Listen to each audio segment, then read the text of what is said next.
Retail Communication Mix atau komunikasi pemasaran adalah promosi marketing dan mencakup setiap metode untuk berkomunikasi dengan audiens target Anda. Bauran komunikasi pemasaran merupakan jantung dari strategi pemasaran. Brand adalah identitas, logo, nama dari sebuah perusahaan yang mengidentifikasi produk atau layanan yang ditawarkan oleh penjual dan membedakan produk dan layanan tersebut untuk membedakan mereka dengan produk yang lain. Bisa dikatakan, brand adalah wajah dari sebuah perusahaan. Citra merek atau brand image merupakan keyakinan terhadap suatu merek yang mencakup nama, simbol, desain, serta kesan yang terbentuk karena informasi dan faktanya yang menyertainya. Selanjutnya, brand image terbagi menjadi dua, yaitu nilai untuk retailer dan nilai untuk consumer. Nilai untuk retailers atau brand equity adalah berbagai aset dan juga keterpercayaan merek yang berhubungan dengan suatu brand tertentu, baik itu nama ataupun simbolnya yang mampu mengubah nilai yang diberikan atas satu produk, barang atau jasa, baik itu pihak pemasar maupun untuk pihak pelanggan. Nilai untuk retailer yaitu menarik pelanggan, membangun loyalitas, karena dengan loyalitas maka akan meningkatkan potensi pembelian atau pembelian kembali, lalu meningkatkan pembelian ulang yang lebih banyak, sebagai pembeda antara pesaing yang lebih jelas dan mengurangi beban promosi. Sedangkan nilai bagi customer yaitu menjanjikan kualitas yang konsisten, menyederhanakan proses pembelian, dan mengurangi waktu untuk mencari informasi tentang barang dagangan atau pengecer. Selanjutnya, membangun ekuitas merek. Jika ekuitas brand baik, maka usaha yang Anda jalankan bisa bertahan dan bersaing di tengah pasar. Nah, caranya yaitu ciptakan kesadaran merek tingkat tinggi, membangun brand identity, yaitu berisi value perusahaan yang biasanya berupa desain visual, simbol, logo, dan lainnya, dan penguatan yang konsisten karena membantu ikatan yang mendalam dengan pelanggan. Karena jika brand Anda sudah berhasil memiliki ikatan psikologis yang kuat dengan pelanggan, maka mereka tidak akan mudah berpaling. Keuntungan dari kesadaran merek yang tinggi atau brand awareness. Brand awareness adalah kemampuan konsumen untuk langsung mengenali dan mengingat suatu merek hanya dengan melihat sesuatu, baik warna, logo, image, dan sebagainya yang menggambarkan identitas suatu brand. Keuntungan dari brand awareness yaitu meningkatkan kunjungan ke pengecer, meningkatkan kesadaran dan keberadaan merek karena masyarakat akan menyadari kehadiran sebuah brand apabila brand tersebut bisa menanamkan hal unik yang bisa konsumen ingat dengan baik. Lalu, bisa digunakan untuk menarik pelanggan baru. Jika sebuah branding mampu meninggalkan kesan yang baik dan mendalam, bisa jadi akan mendatangkan lebih banyak pelanggan baru. Yang terakhir, meningkatkan nilai jual. Nah, karena brandingnya bagus, akan meningkatkan brand awareness. Selanjutnya, menciptakan kesadaran merek. Kesadaran merek ini dapat berupa nama yang mudah diingat, paparan berulang karena agar konsumen ingat dengan brand kamu, logo, dan sponsor acara. Dan selanjutnya ada penguatan yang konsisten melalui program komunikasi pemasaran terpadu atau Integrated Marketing Communication. Nah, tujuan utamanya adalah untuk membuat semua aspek komunikasi pemasaran, periklanan, promosi, penjualan, hubungan masyarakat, pemasaran langsung, menjual pribadi, komunikasi online, dan media sosial bekerja sama sebagai kekuatan terpadu, bukan dalam isolasi. Dan memberikan citra yang konsisten dapat menjadi tantangan bagi pengecer multi saluran dan perlu mempertimbangkan kebutuhan semua saluran sejak awal pengeceran program komunikasinya. Integrated Marketing Communication. Integrated Marketing Communication adalah konsep perusahaan untuk mengkoordinasi berbagai saluran komunikasi untuk mengirim pesan yang jelas, konsisten, dan meyakinkan untuk konsumen. Selain itu, Integrated Marketing Communication juga dapat diartikan sebagai sebuah konsep strategi dalam membentuk komunikasi antara brand dengan pelanggan melalui berbagai macam saluran pemasaran. Misalnya, apabila sebuah merek ingin diperkenalkan sebagai sesuatu yang mudah didapatkan untuk semua kalangan, maka pada saluran tersebut seperti billboard atau papan iklan dapat menggunakan desain yang simple. Ada beberapa media integrated marketing communication, yaitu yang pertama ada iklan. Iklan merupakan salah satu promosi secara halus dengan menunjukkan keunggulan produk dan posisinya dari kompetitor lain. Melalui iklan, sebuah brand dibentuk secara menarik agar konsumen mau membeli melalui menunjukkan kesannya memenuhi kebutuhan konsumen. Yang kedua ada hubungan masyarakat atau public relation. Kalian pasti pernah dong dihubungin oleh salah satu perusahaan untuk menanyakan bagaimana kesannya setelah menggunakan produk atau meminta testimoni langsung dari kalian. Itu merupakan salah satu upaya dalam menjaga komunikasi dengan konsumen. Yang ketiga, ada sales promotion. Sales promotion merupakan bentuk promosi dari penjualan seperti diskon dan bonus. Bagaimanapun, untuk melakukan sales promotion kita harus pintar dalam mengatur budget. Yang keempat, ada event and experience. Strategi integrated marketing communication satu ini membutuhkan biaya yang cukup besar, namun bisa diakali dengan mengadakan event online. Melalui event ini, kamu atau brand bisa mengundang brand ambassador maupun influencer yang merepresentasikan brand. Yang terakhir ada direct selling. Contoh integrated marketing communication ini dengan menjual produk secara pada konsumen dengan menunjukkan kelebihan dan mempengaruhi orang-orang agar merasa membutuhkan produk tersebut.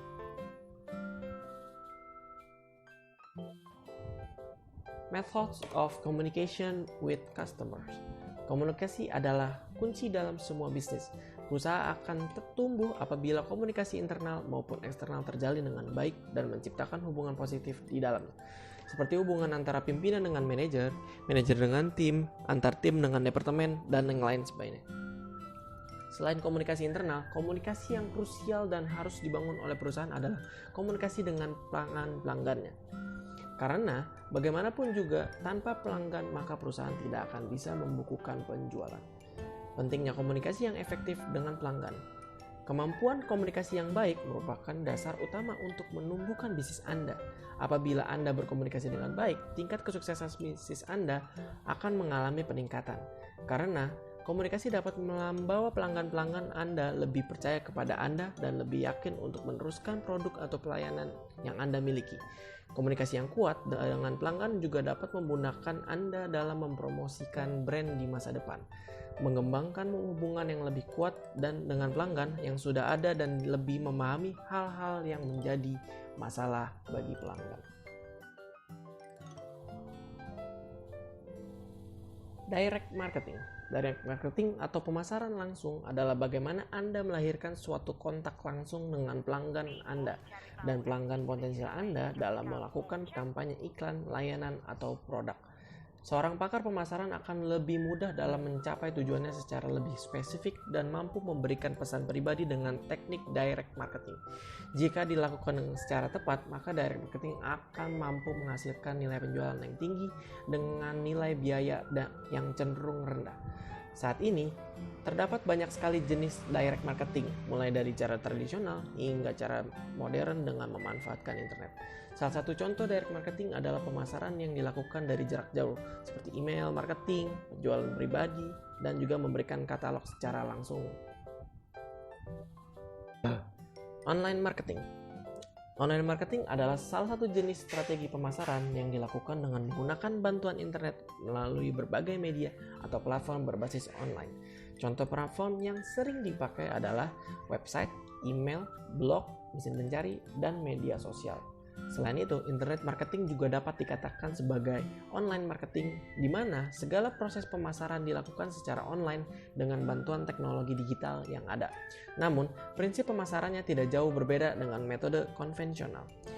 Tujuan dari internet marketing sendiri adalah untuk mendapatkan konsumen yang lebih luas dan banyak. Melalui jaringan internet, kita dapat terhubung dengan berbagai sumber dan konsumen yang jauh lebih luas. Bahkan tidak terbatas hanya di suatu daerah saja, namun berskala global. Sekitar 68% pengunjung internet melakukan transaksi jual beli barang atau jasa. Oleh karena itu, penggunaan platform online juga semakin meningkat dan dapat dimanfaatkan untuk mempromosikan sebuah produk pada bisnis yang Anda jalankan. Dengan melakukan promosi, maka konsumen akan semakin aware dan lebih tertarik untuk menggunakan produk Anda. Manfaat internet marketing untuk bisnis. Masuk pada pembahasan mengenai beberapa manfaat yang dapat diperoleh dari penggunaan internet marketing. Yang pertama ada tidak memerlukan modal yang besar.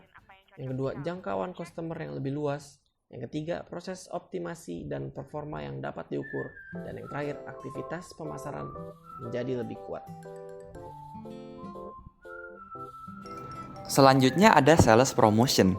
Sales promotion atau promosi penjualan adalah salah satu tipe marketing yang biasanya digunakan untuk memperkenalkan produk baru, menghabiskan produk lama, dan tentu saja menaikkan angka penjualan. Umumnya, sales promotion berlangsung sementara, ditunjukkan untuk menaikkan minat pembeli terhadap produk dan dilakukan oleh perusahaan saat momen-momen tertentu saja. Ada beberapa tujuan sales promotion, antara lain, yang pertama adalah brand awareness. Promosi penjualan biasanya meliputi keuntungan yang menarik dan dapat menaikkan brand awareness. Brand awareness tentu saja akan berpengaruh kepada pertumbuhan angka penjualan. Lalu ada tetap kompetitif, membuat pasar untuk produk baru, dan loyalitas konsumen. Contoh-contoh sales promotion yang sering digunakan antara lain hadiah gratis, sampel gratis, voucher, diskon, giveaway, dan buy one get one free. Selanjutnya adalah personal selling.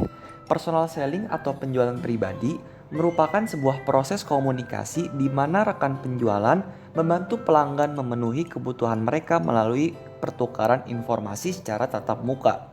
Terdapat beberapa tujuan dari personal selling, antara lain membangun kesadaran merek dan produk dengan mengedukasi pelanggan tentang penawaran perusahaan dan keuntungan mereka, meningkatkan penjualan dengan mengidentifikasi dan memujuk prospek untuk membeli penawaran bisnis.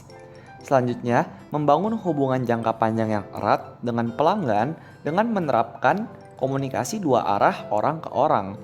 Lalu yang terakhir, mendukung pelanggan barang yang kompleks, teknis, atau berharga tinggi dengan memberikan informasi teknis terperinci. Contoh personal selling adalah toko eceran, penjualan door to door, dan penjangkauan B2B. Lalu ada advertising. Advertising adalah salah satu alat promosi yang biasanya digunakan untuk mengarahkan komunikasi persuasif kepada pembeli sasaran dan masyarakat, di mana bentuk penyajian iklan ini bersifat non-personal. Hal itu dilakukan melalui pesan yang persuasif dalam bentuk gambar, video, maupun kata-kata mengenai produk atau layanan yang ditawarkan. Pada umumnya, iklan dibuat bersifat kreatif agar dapat disukai oleh pelanggan. Jenis-jenis advertising antara lain: 1. Online advertising. Jenis periklanan yang satu ini menjadi salah satu yang paling efektif untuk diterapkan. Periklanan online bahkan menjadi salah satu yang paling populer dalam beberapa tahun terakhir.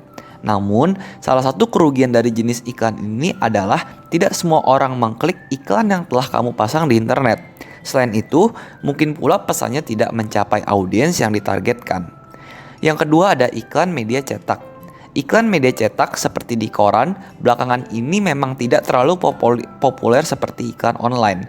Namun, jenis iklan ini masih digunakan untuk mempromosikan produk atau layanan. Biasanya media-media cetak lokal masih dipakai oleh bisnis lokal untuk mempromosikan bisnisnya agar dapat menjangkau pelanggan. Yang ketiga ada iklan televisi, iklan outdoor, dan yang terakhir produk placement. Pentingnya advertising adalah untuk meningkatkan kesadaran pelanggan sebagai alat promosi, sebagai perbandingan dengan kompetitor. Selanjutnya ada public relation.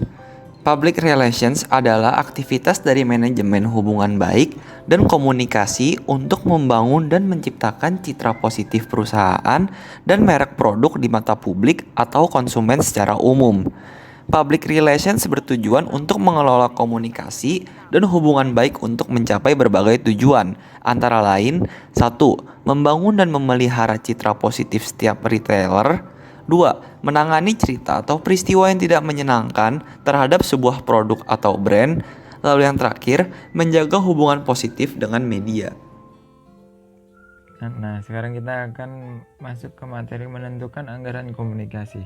Menentukan anggaran komunikasi adalah di mana kita harus menentukan anggaran yang telah kita terima dan digunakan sebaik mungkin.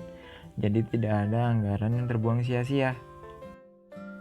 Nah, yang pertama tuh kita punya metode presentasi penjualan, yaitu dengan menetapkan pengeluaran promosinya berdasarkan persentase tertentu dari penjualan, baik penjualan saat ini maupun yang akan datang, yang tujuannya yaitu untuk diantisipasi dari harga jual, begitu. Nah, yang kedua ini ada metode meet the competition, yaitu dengan cara menetapkan anggaran promosi untuk mencapai keseimbangan pangsa suara dan para pesaing. Jadi itu tujuannya biar kita tuh tahu nih harga dari pesaing tuh segini untuk menetapkan penjualannya dia. Jadi kita tuh kalau memang kita kualitasnya sama, ya kenapa enggak kita samain gitu dengan pesaing. Kurang lebih seperti itu. Selanjutnya ada metode what we can afford. Apa sih yang dimaksud ini? Yaitu dengan metode sesuai kemampuan si perusahaannya ini. Nah, perusahaan kan tahu dirinya sendiri, kemampuan si perusahaannya dirinya sendiri. Nah, ya udah, jadi dia harus menetapkan anggaran promosi berdasarkan kemampuannya, jangan terlalu tinggi kalau memang bila tidak mampu gitu. Nah, yang terakhir ada metode objective and text method atau metode tujuan dan tugas. Nah, ini yang biasanya paling sering digunakan oleh perusahaan banyak dan yang direkomend gitulah. Nah, yaitu dengan caranya ini yaitu mengembangkan anggaran promosi dengan mendefinisikan tujuan spesifik, menentukan tugas-tugas yang harus dilakukan untuk mencapai tujuan tersebut, dan memperkirakan biaya untuk melaksanakan tugas-tugas tersebut. Nah, secara sederhananya gini, perusahaan harus tahu nih, dia ini tujuannya mau kemana, promosinya arahnya mau kemana. Tentu terus lihat dulu budget yang dia punya, baru deh tentukan. Sebelum tentukan tuh baru kira-kira biaya yang diperlukan tuh seberapa, dan baru tentukan biaya tersebut gitu. Nah, selanjutnya kita masuk ke materi alokasi anggaran promosi. Nah, si perusahaan ini pokoknya harus memutuskan beberapa anggarannya untuk mengalokasikan ke elemen komunikasi tertentu atau ke bagian tertentu, dan harus memperhitungkan baik barang dagangannya, wilayah geografisnya, dan tujuan jangka pendek dan jangka panjangnya.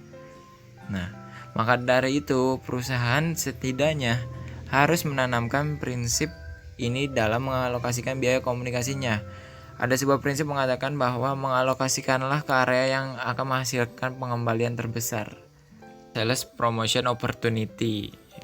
Nah, banyak dari pengusaha yang melakukan promosi penjualan peluang. Tapi sebelum masuk ke situ, alangkah baiknya para pengusaha mempertimbangkan ini sebelum melakukan promosi, agar promosi yang dilakukan dapat berjalan dengan baik. Yang pertama ada realisasi margin dari promosi, yaitu adalah kita harus tahu dulu nih real dari kepuasan yang kita mau tuh apa dari promosi yang kita lakukan. Nah, yang kedua ada biaya persediaan tambahan yang dibawa, yaitu si pengusaha ini atau perusahaan harus setidaknya memperkirakan persediaan yang darurat. Misalnya kan kita udah ada persediaan pokok nih. Nah, tentu kita harus mempersiapkan persediaan darurat apabila persediaan pokok ini mengalami sebuah kegagalan atau kerusakan. Nah, yang ketiga nih ada prinsip peningkatan penjualan. Dalam seiringnya berjalan perusahaan atau usaha seseorang, pasti kita harus melihat ke depan tuh. Ini potensi peningkatannya ada nggak? Setidaknya harus 3 bulan lah kita atau enggak setahun gitu.